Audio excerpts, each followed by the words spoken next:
Okay. Jaya Radha Madhava Kunja Bihari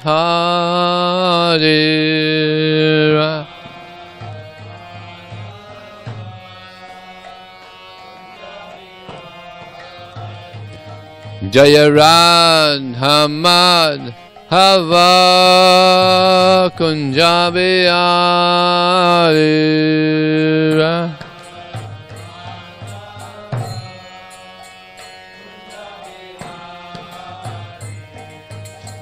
Gopi Janna Vallabha Girivana Dari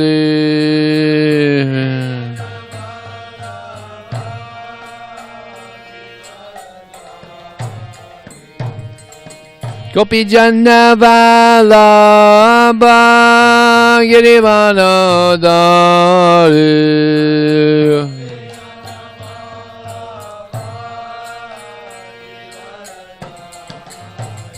Jaya Radha Madhava Kunja Bihari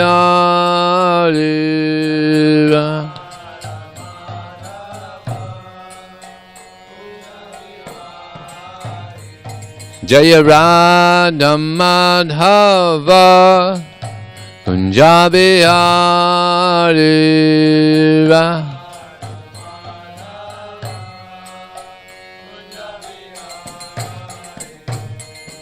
Gopi Janna Vallabha Girivana Dari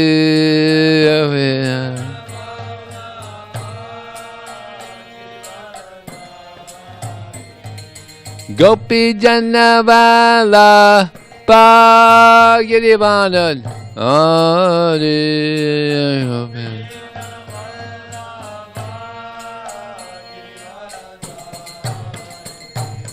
Yasoda Nandana Brajajana Ranjana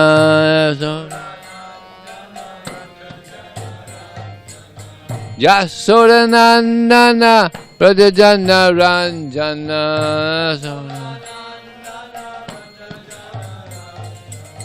Jamuna Tira Vanachari Yamunati Jamuna Tira Vanachari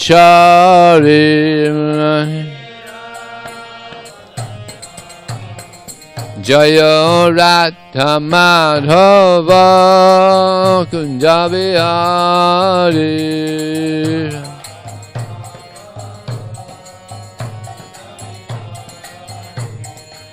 Gopi Janna Vallabha Girivana Dari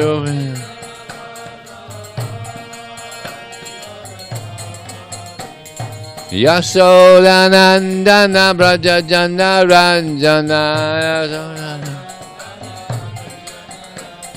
Yasoda Nandana Brajajana Ranjana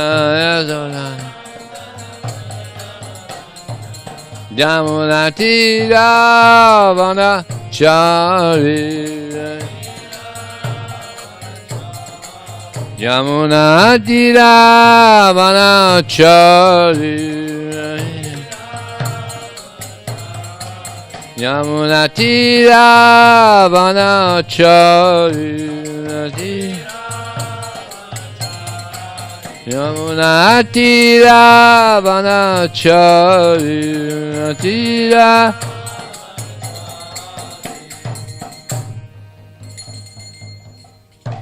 Jayam Vishnupad Paramahamsa Prabhupada Astatar Sata Shishimad His Divine Grace Srila A.C. Bhaktivedanta Swami Srila Prabhupada Ki Ananta Kota Vaishnavani Ki Jai Namacharya Srila Haridas Thakur Ki Jai ISKCON Founder Acharya Srila Prabhupada Ki Jai Prem Sika Host Shri Krishna Chaitanya Prabhu Nityananda Shri Advaita Gadadhar Shri Vasudeva Gaur Bhaktivinoda Ki Jai Shri Radha Krishna Gogopiya Syamakun Radha Kun Giri Govardhan Ki Jai Shri Vrindavan Dham Ki Jai Shri Mayapur Navidam Ki Jai Ganga Maya Ki Jai Jamuna Maya Ki Jai Tulsi Devi Ki Jai Bhakti Devi Ki Jai Samaveda Bhaktivinoda Ki Jai Transcendental Book Distribution ki jai. Harinam Sankirtan ki jai. Go Premanandi. All glorious summer devotees. All glorious summer devotees. All glorious summer devotees. All glorious to Shishi Guru and Shri Gauranga.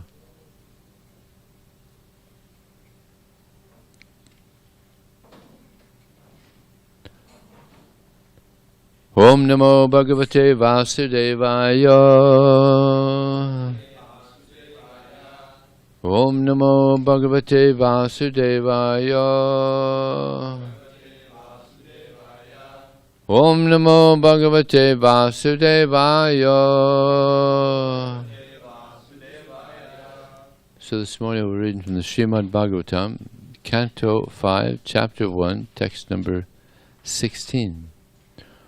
Mukto api briyat swadeham harabdham ashnan abhimana sunya yathanubhutang pratiyata nidra kim tvanya dehaya gunan na vrinkte mukto pitavad pribrihat swadeham arab ashnan abhimana sunya yathanubhutang pratiyata nidraha Pintvanya dehaya gunan vrinkte mukto pitavad pribrihat swadeham arabdham ashnan abhimana sunya yathanubhutang pratiyata nidraha Kinthanya dehaya gunan vrinkte mukto pitavad pribrihat swadeham arabdham ashnan abhimana sunya yathanubhutang pratiyata nidraha Kinthanya dehaya gunan vrinkte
Mukta, a liberated person, api, even, tavat, so long, briyat, must maintain, swadeham, his own body, arabdham, obtained as a result of past activity,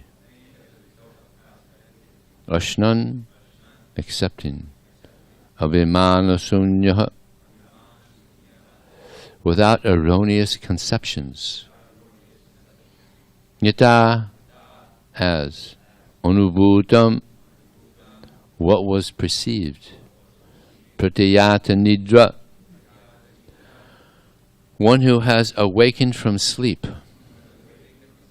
Kimtu, but anyadehaya, for another material body. Gunan, the material qualities. Na, never. Vrinkte, enjoys. Translation and purport by His Divine Grace, Srila Prabhupada Ki Jai. Even if one is liberated, he nevertheless accepts the body he has received according to his past karma. Without misconceptions, however, he regards his enjoyment and suffering due to that karma the way an awakened person regards a dream he had while sleeping. He thus remains steadfast and never works to achieve another material body under the influence of the three modes of material nature. Purport. The difference between a liberated and conditioned soul is that the conditioned soul is under the concept of bodily life, whereas a liberated person knows that he is not the body but a spirit, different from the body. Priyavrata might have thought that although a conditioned soul is forced to act according to the laws of nature, why should he, who was far advanced in spiritual understanding, accept the same kind of bondage and impediments to spiritual advancement? To answer this doubt, Lord Brahma informed him that even those who are liberated do not resent accepting in the present body the result of their past activities. While sleeping, one dreams many unreal things, but when he awakens, he disregards them and makes progress in factual life. Similarly, a liberated person, one who has completely understood that he is not the body but a spirit soul, disregards past activities performed in ignorance and performs his present activities in such a way that they produce no reactions. This is described in Bhagavad Gita 3.9, Yagyartan karmanon yatra, loko yam karma bandhana. If one performs activities for the satisfaction of the Supreme Personality, the Yagya Purusha, his work does not produce reactions, whereas karmis who act for themselves are bound by the reactions of their work. A liberated person therefore does not think about whatever he has ignorantly done in the past. Instead, he acts in such a way that he will not produce another body by fruitive activities, as clearly mentioned in the Bhagavad Gita, Bhakti yogena sevate. Sagunan samichityaitan brahma-bhūta kalpate. One who engages in full devotional service who does not fall down in any circumstance at once transcends the modes of material nature and thus comes to the level of Brahman. Regardless of what we have done in our past lives, if we engage ourselves in unalloyed devotional service to the Lord in this life, we will always be situated in the brahma-bhūta, liberated state, free from reactions, and will not be obliged to accept another material body. Chaktva dehang punarjanma naiti mameti sorjana. Bhagavad Gita 4.9. After giving up the body, one who has acted in that way does not accept another material body, but instead goes back home, back to Godhead.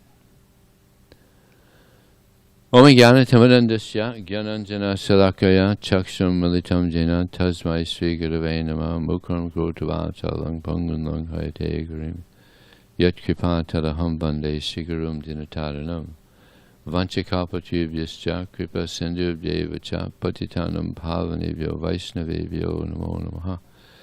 Jaya Shri Krishna Chaitanya Prabhu Nityananda Shri Advaita Gadadhar Sivasadi Gaur Bhaktivinoda. Hare Krishna, Krishna Krishna, Hare Hare, Hare Ram, Ram Ram, Hare Hare. Quite often in our books and translation and purports, this example is given of the person sleeping. Yeah. When people think that they're the material body, they're actually sleeping. Call it sleepwalking. A lot of people sleeping in this world, not aware of who they are. It's just a dream. So fortunately we've gotten this knowledge, so now we're gradually coming out of this dream. You could call it a nightmare. Also sometimes it becomes a nightmare, right? A person may apparently think that he's awake, but if he's not engaged in devotional service, then he's sleeping. So we're trying to do this activity of devotional service, and we're trying to help others understand how important it is that that we do engage in this devotional service. This is actually the pleasure of the soul. This is the pleasure of the soul. They're thinking that material activities, this will bring about pleasure, but actually this just brings about bondage. So we're trying to forget material activities and engage in spiritual activities. And one purport Prabhupada says that the whole Bhakti Yoga process is to forget all the nonsense that we've done in the past and engage in devotional service. Focus on devotional service. Bhaktivinoda Thakur, he says a nice poem. He says, "Forget the past that sleeps, nor the future dream at all, but live in times that are with thee, and progress thee shall call." And he goes on to say that those who live in the past, this is the mode of ignorance. Living on their laurels. I remember the good old days. Yeah, yeah, make America great again. Yeah. And those who are thinking of the future, always thinking, I got to get this, I got to get that. There's so many people like that, passionate, mode of passion. Yeah, just thinking of the future. Can't live in the present. But to live in the present, this is the mode of goodness.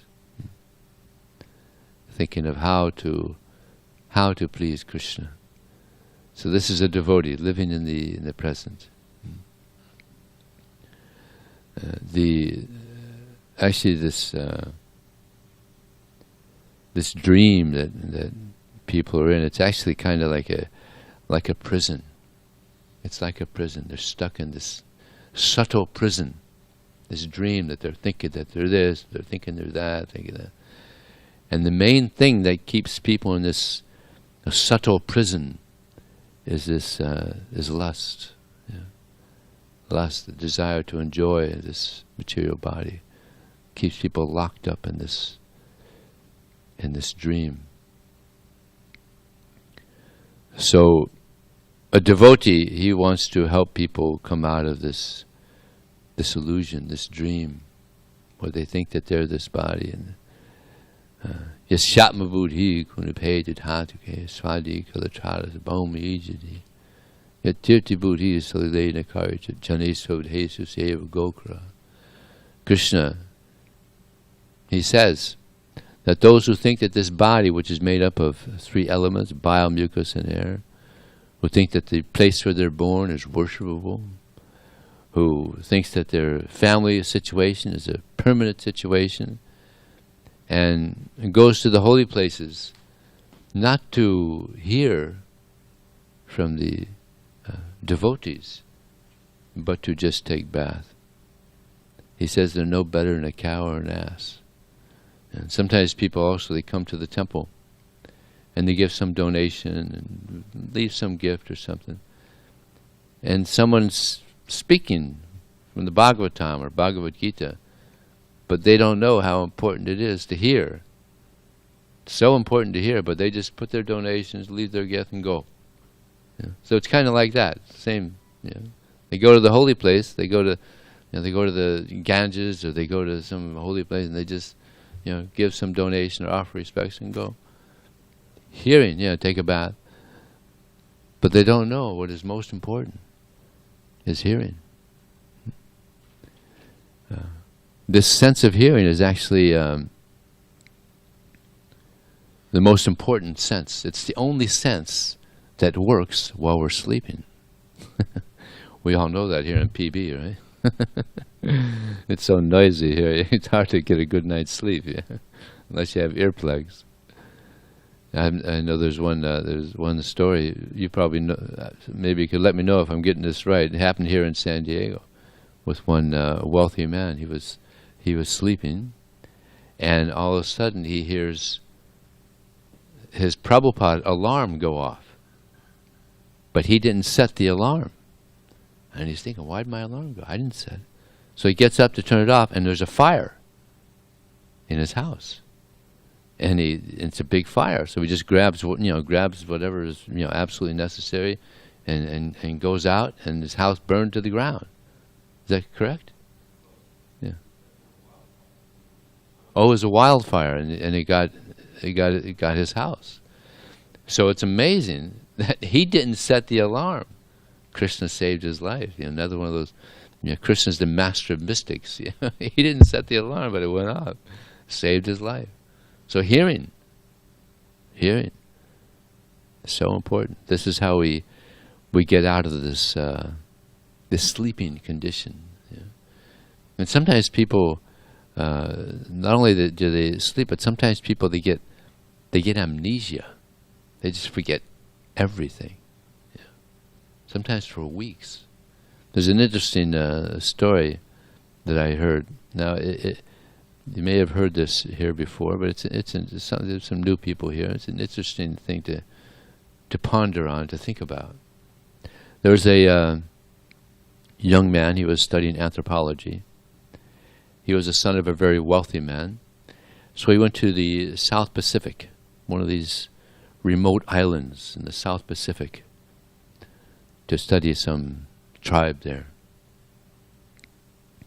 So he goes there, and he's wandering around the island. And there's a bike shop there, so he rented a bike. So he's riding around on this island, and it's interesting, and he's going around, and there's some of these areas that's it's dangerous. There's cliffs and things, and while he's riding his bike, he fell off his bike and he went down a cliff. Now he lived, but he got knocked on the head. Amnesia, total amnesia. Didn't know anything. Zero. So some people on the island there, some tribes people, they found him there, and they could, without it being too difficult, they could understand that he's lost. So they took him to where their I guess tribe hangout is, their village. And they took him to the village, and they had him doing different things there. He was a nice person, so they just had him doing different things there. And they could understand that he somehow lost his memory. So he's just there doing things there in the tribe, in the village. Now the father's getting a little concerned, because he was supposed to just be there for a week or so and come back, but now it's 2 weeks. So the father decides to go and look for his son. So he goes, and he knew which island he was going to, so he went, and he's searching all over for his son on this island. And he knew he liked to bike ride, so he went to a bike shop, and he said, "Hey, do you remember anybody coming here that had these features? He maybe rented a bike." "Oh yeah. He was supposed to come back 10 days ago. He never came back. I don't know." So now he knows his son is there. He's got a bike, so he's going around trying to find his son, and he's looking for many days, and finally he finds his son, but his son doesn't recognize him at all.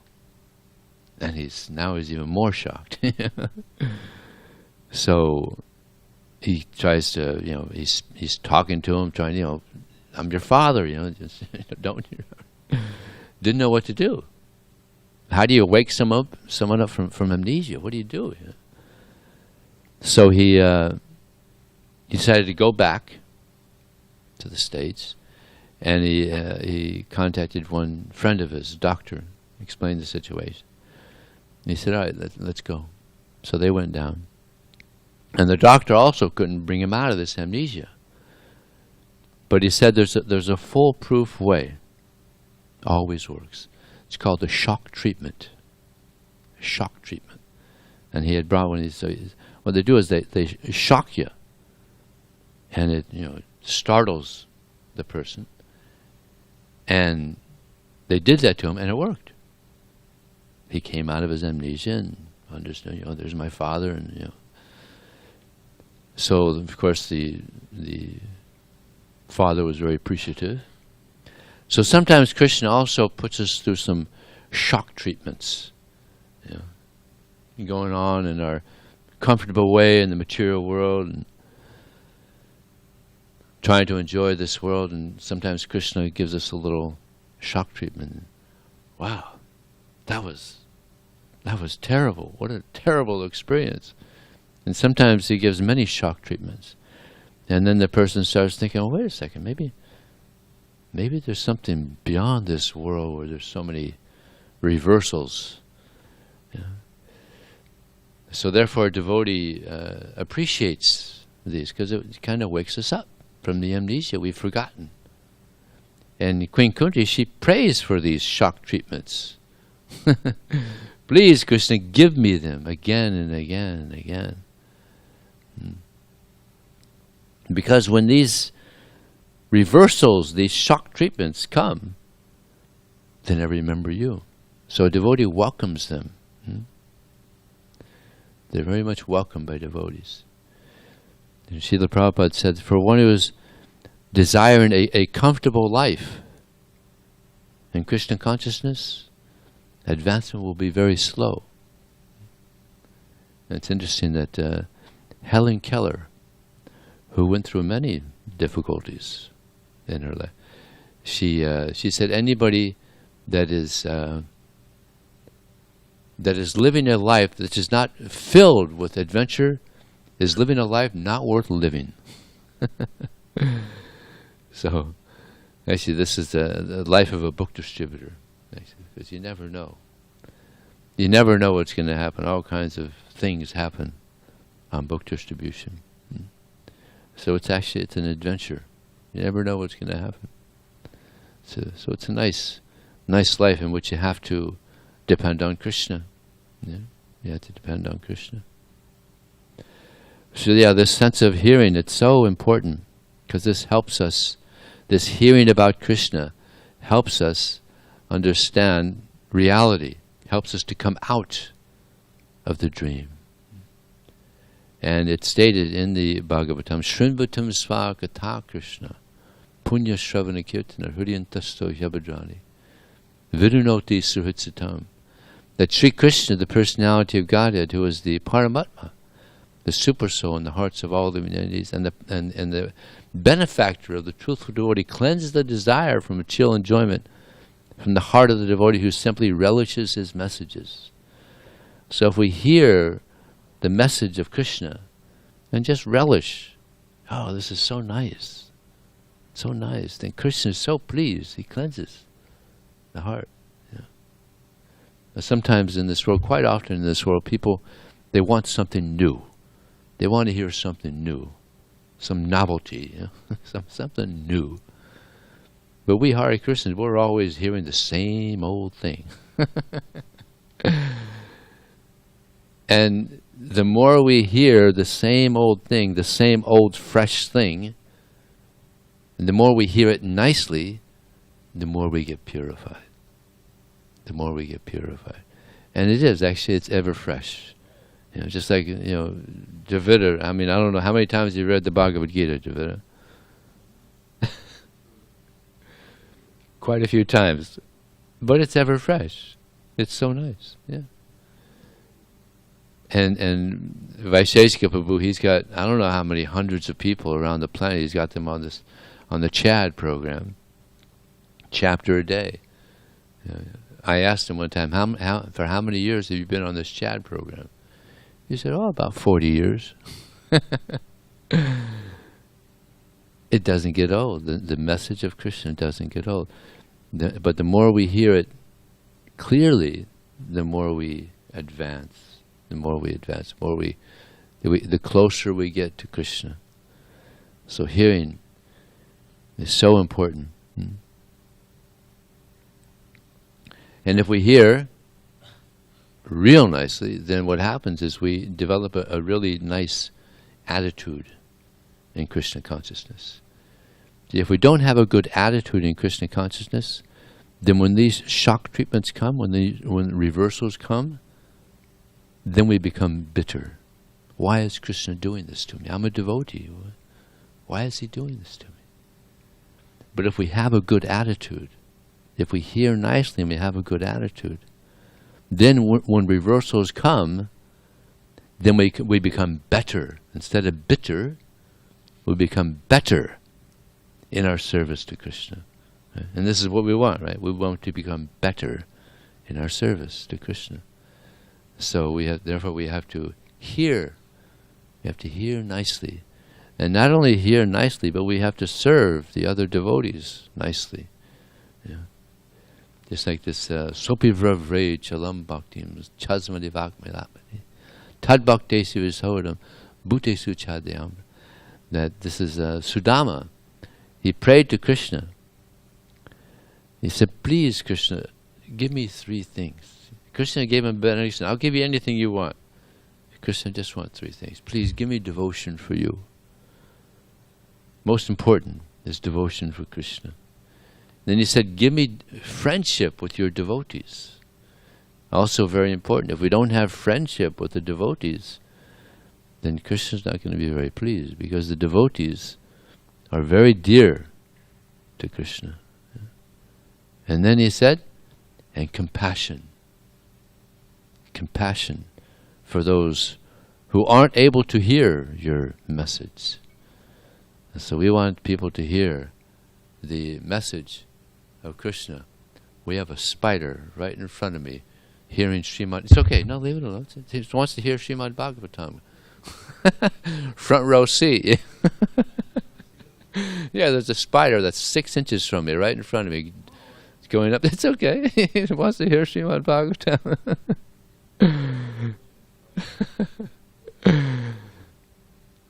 So yeah, hearing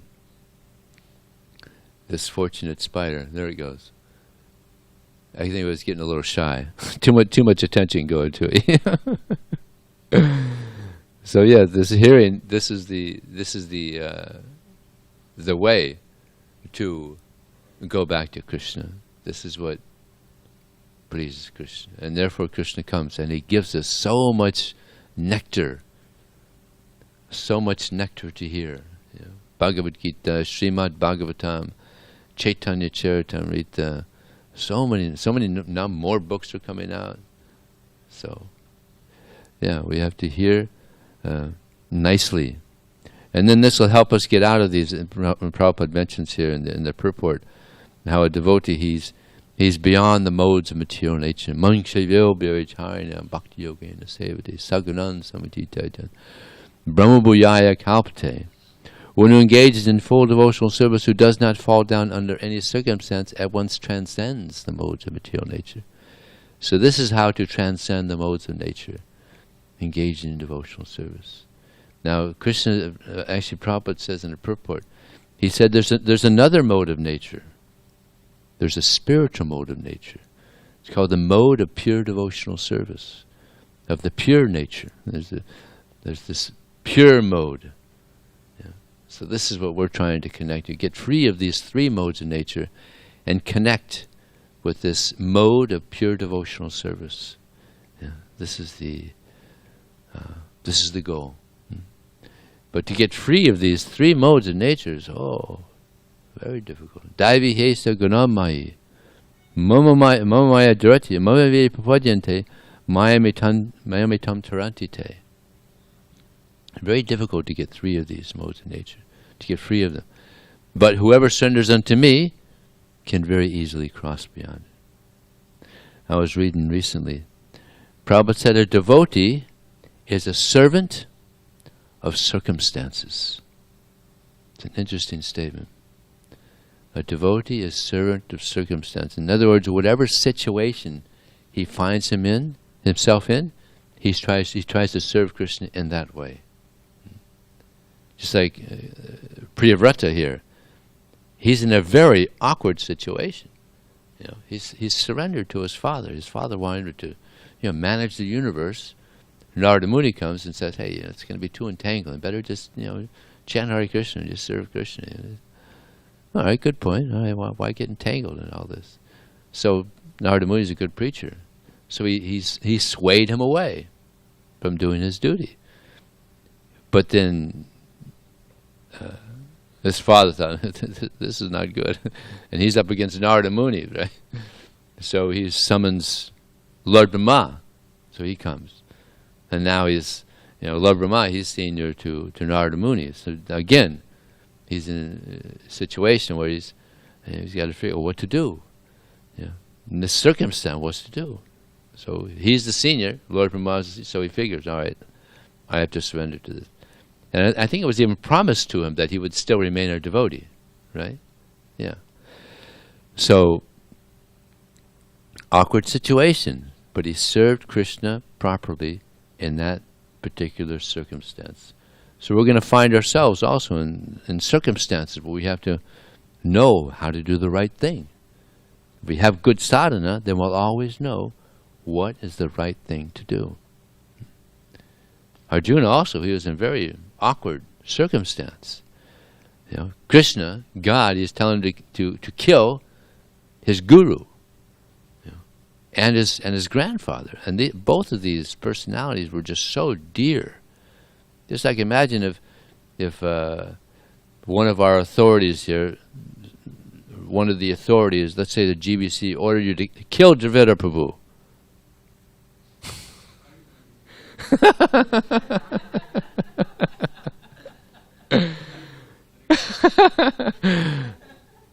Dravida would go back to Godhead. But I don't know how it'd be good for us. But imagine that. I mean, that would be impossible, right? Because he's so dear to everybody here in the community. But now Arjuna is being asked to do something even much more difficult.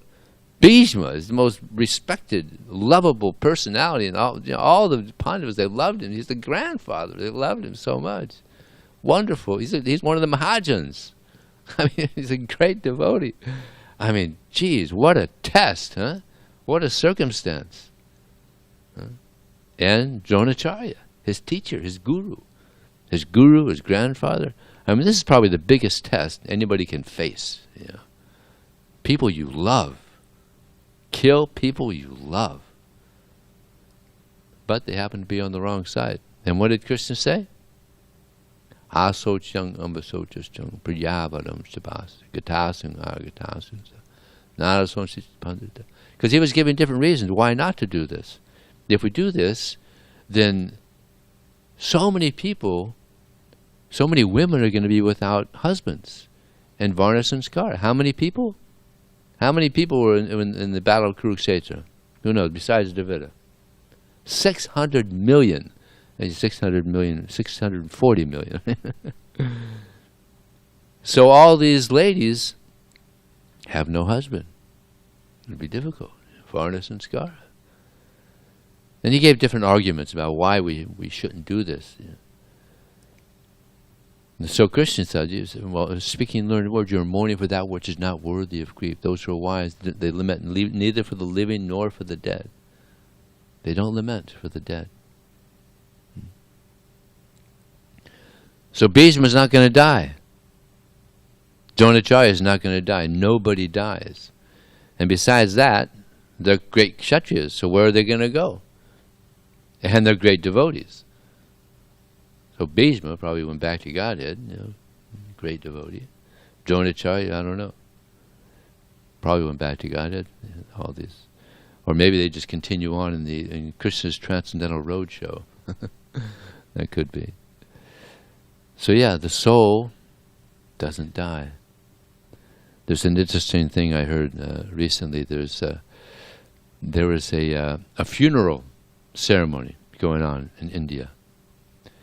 And you know what they do in India, which is much more practical than here in the West, is someone dies and they put him on the funeral pyre and they burn his body in ashes. They throw it in the river. And so this one sannyasi was coming by this funeral, and everybody's crying, lamenting, and just crying out. Oh, So the sannyasi, he sees this, and he goes in there, and he starts lamenting also, and he's crying, and so everybody's crying, and the people that know this man that passed away, they look at the sannyasi and they, well, I never seen him before. And so after the body is burned and they throw the ashes in the river, and they go up to him and say, "Excuse me, Swamiji, but do you know our relative here?"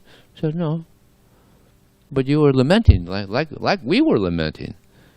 And he said, "Oh yeah, I was lamenting like you were lamenting because you were thinking that person was his body." Yeah. And I was just thinking, these poor people, you never even saw your relative. He went somewhere else. He's eternal. But you're all thinking that he's the body, and you're lamenting he's gone.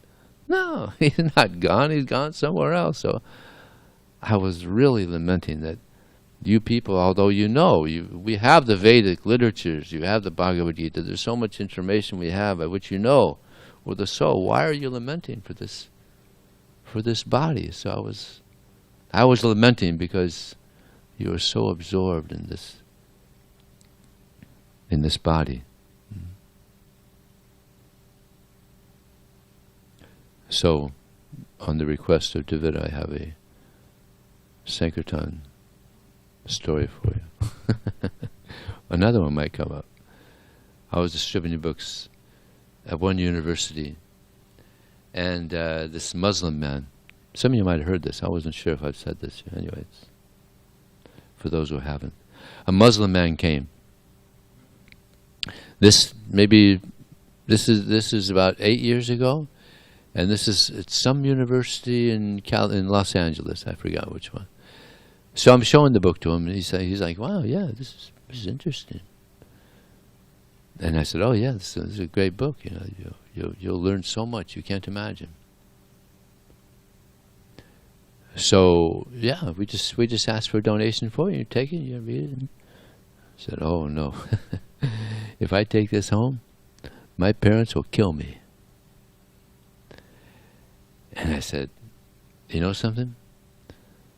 God is more important than your parents."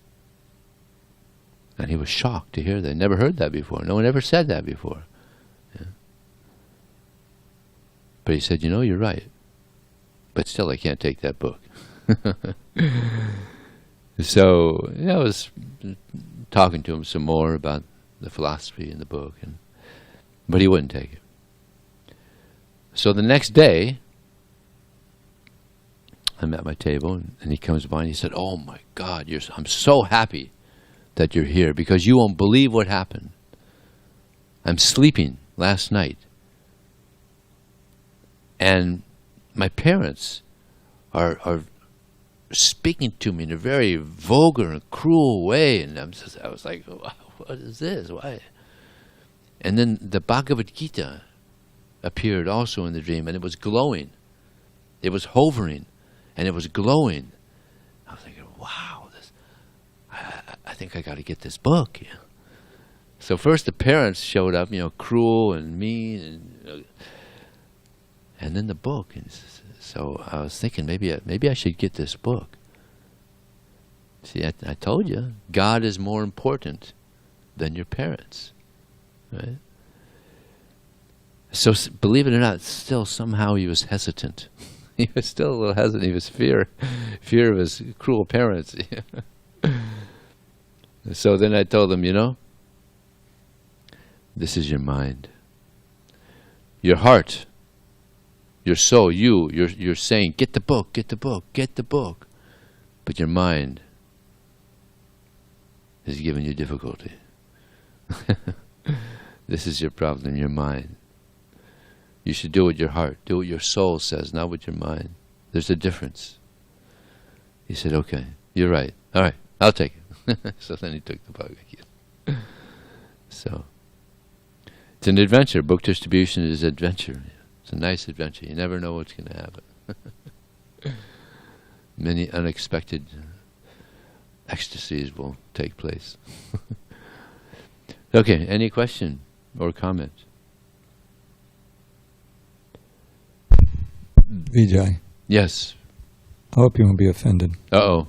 Another correction. What did I do now? It's not actually a correction. It's just a little clarification.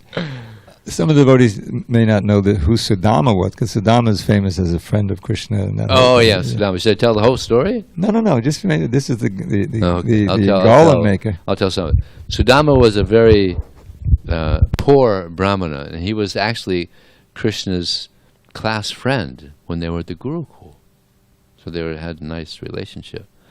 So he was so poor that his wife said, your friend Krishna, he's quite wealthy, and we're so poor.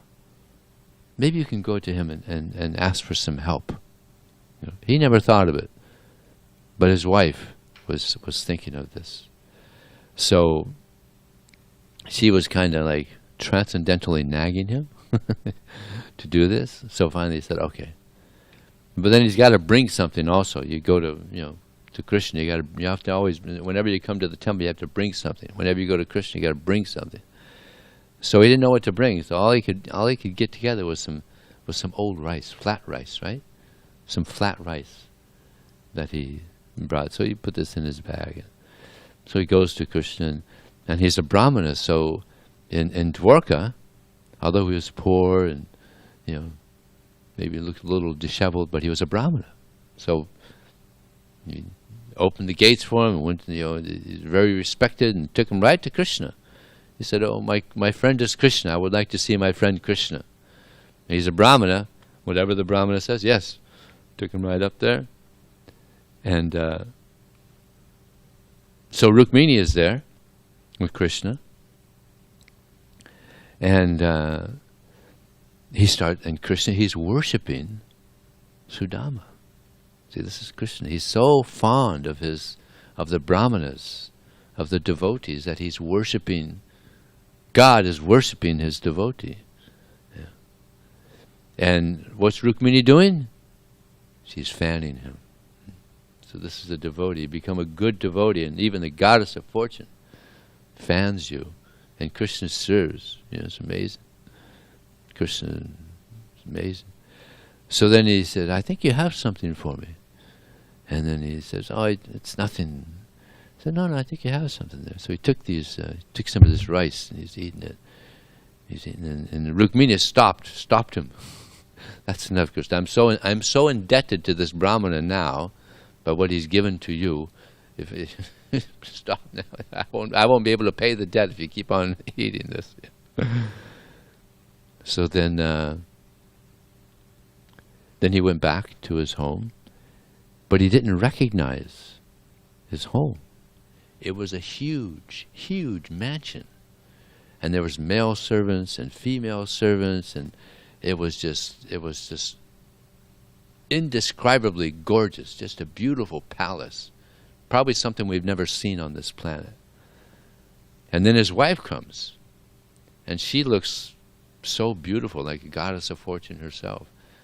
And he was surprised about it. He said, "Am I in the right neighborhood? Am I in the right place here?"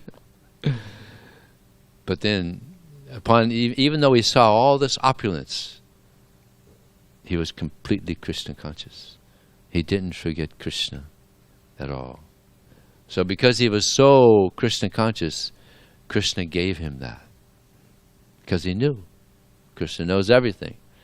He knew that he wouldn't be swayed from his service to Krishna, from his Krishna consciousness.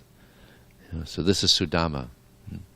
And then Krishna was so pleased with me, he said, "I'll give you a boon." And that verse I mentioned to you, that's all he asked for. This is a great devotee. Please give me devotion for you. He already had so much devotion. Inconceivable how much devotion. He wanted more devotion. So this is something that we could learn about devotional service. There's no limit to the level of devotion that we can achieve in our service to Krishna. I have to pray for that. We could learn from Sudama here. Pray for devotion, friendship with devotees. Pray for friendship. Here, and this is Kali Yuga. This is the age of quarrel and hypocrisy. I don't know if you've heard this before, but there's one instance where there's two devotees. They had a conflict. It happens sometimes in the material world. It's an age of quarrel. Sometimes there's some conflict. So one of the devotees, after the conflict, they thought, I should apologize. So he went to pay obeisances to the devotee he had the conflict with, and the devotee that he was paying obeisances to kicked him. Yeah. This is Kali Yuga. So don't do that. if there's some disagreement, we have this nice program that if there's some friction or something, you go back, you pay obeisance.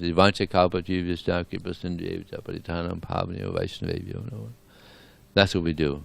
And best thing is embrace and Hare Krishna. But don't kick. What not to do and what to do. So yeah, we should pray for friendship. It's not easy to have a nice friendship in Kali Yuga. Yeah. And then he prayed for compassion. Compassion for those who unfortunately aren't at the feet of Krishna as we are. Okay? Any question or comment? Yes, Prabhu. Talking about reversals, Bhishma, like, he's on the other side and he had to fight the Pandavas. Yeah. Right? Like, he loves them and he is secretly rooting for them to win. And he has to fight against Krishna. Can you comment on the mood and how he's... Yeah, he's secretly hoping that the Pandavas win. Right? So that's what you meant, I hope, right? Yeah. Yeah, because he's the great devotee. Krishna is his Lord and Master. So there's some devotees, they have relationships in chivalry. So he had this relationship with Krishna in chivalry. He was shooting arrows at Bhishma, and it was like being hit by flowers. And Bhishma was hitting Krishna, and it was also like flowers. So loving exchange, inconceivable loving exchange. Yeah. And the reason he was fighting against the Pandavas is because he was dependent on the Kurus. He had been dependent on them for years, decades. So he felt it his duty to, he can't just, fight against them, although they had been doing so much for them, for Bhishma. So he can't just turn, because there's a war. And they were also dear to Bhishma. The Kurus, they were also fond of Bhishma, and Bhishma was fond of them. They were all great-grandsons. Of course, he was much more fond of the Pandavas. But yeah, it's amazing. The Mahabharata, amazing. Okay. Thank you very much. Srila Prabhupada ki.